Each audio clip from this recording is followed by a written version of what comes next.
Mustafizur Rahman Bangladeshi cricketer যদি IPL 2026 খেলে, তাও আবার শাহরুখ খানের দল কেকেআর এর হয়ে, তাহলে কেকেআর এর কোনো ম্যাচ হতে দেওয়া যাবে না।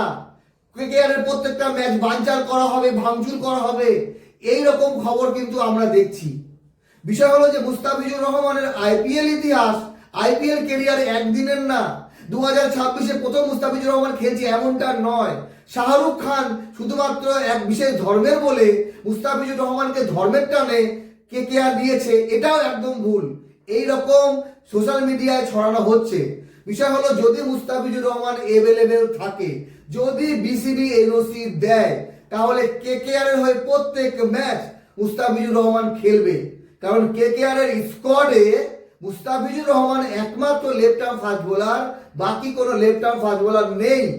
আর মুস্তাফিজুর রহমানকে 9,20,00,000 টাকা দিয়ে কেকেআর যে স্কোয়াডে নিয়েছে, শুধুমাত্র লোককে দেখানোর জন্য না, শুধুমাত্র মুস্তাফিজুর রহমানের প্রতি ভালোবাসা বা বাংলাদেশের প্রতি ভালোবাসা দেখানোর জন্য না, নিজেদের দরকারে নিয়েছে।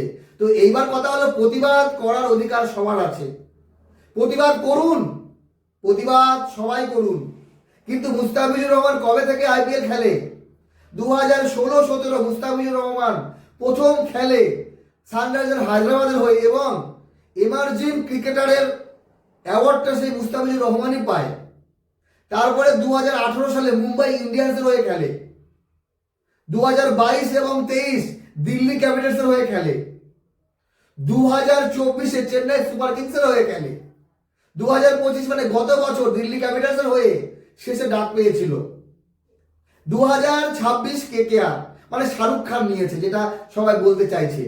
শাহরুখ খান এতদিন মুস্তাফিজুর রহমানের প্রতি ভালোবাসা দেখায়নি, শাহরুখ খান এতদিন ধর্মের টান দেখায়নি।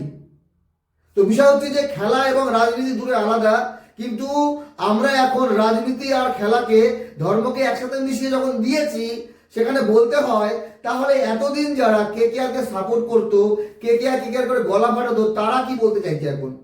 আপনাদের মতামত কমেন্ট করে জানাবেন। সোশ্যাল মিডিয়া এবং মিডিয়া প্রচুর ফেক সংবাদ ছড়ানো হচ্ছে ইচ্ছা করে, মানুষজনকে বিভ্রান্ত করার জন্য।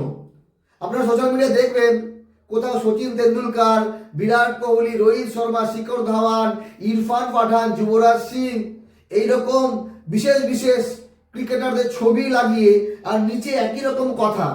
সবাই নাকি বলেছে আগে দেশ, মুস্তাফিজুর রহমানকে আইপিএল থেকে বাদ দেওয়া হোক, মুস্তাফিজুর রহমানকে যে টাকা দেওয়া হচ্ছে সেটা দীপু চন্দ্র দাসকে দেওয়া হোক, এইরকম একই লেখা, খালি ছবিগুলো আলাদা।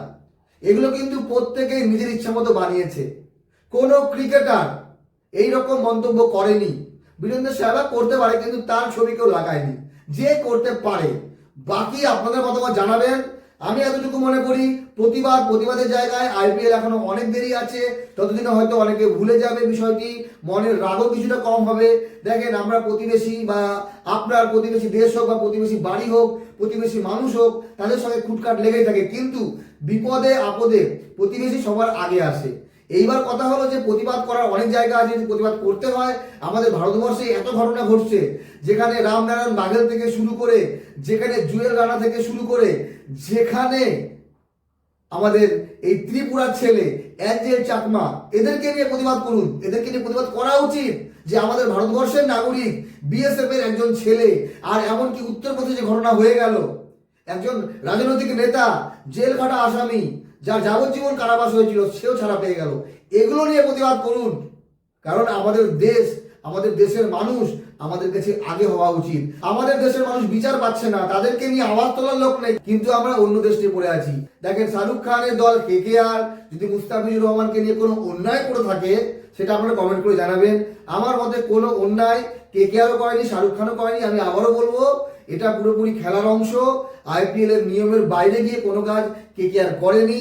আর যদি মুস্তাফিজুর রহমান অ্যাভেলেবল থাকে, তাহলে প্রত্যেকটা ম্যাচ খেলবে। আর এই আইপিএল এর প্রত্যেক ম্যাচে জাতীয় স্তরে সুরক্ষা দেওয়া হয়। আমাদের পুলিশ প্রশাসন অবশ্যই দায়িত্ব নিয়ে ম্যাচগুলো করাবে। যেখানে প্রতিবাদ হতেও পারে, কিছু রাজনৈতিক সংগঠন আছে যারা হয়তো প্রতিবাদ করবে। তো দেখা যাক, সময় আসুক, মুস্তাফিজুর রহমান কেকেআর হয়ে খেলে কি না খেলে, আপনাদের মতামত কমেন্ট করে জানাবেন। তবে হ্যাঁ, কিছু নিউজকে ভেঙে চুরে অন্যরকমভাবে পরিবেশন করা হচ্ছে আমাদের সামনে। ভালো থাকবেন সবাই, ধন্যবাদ।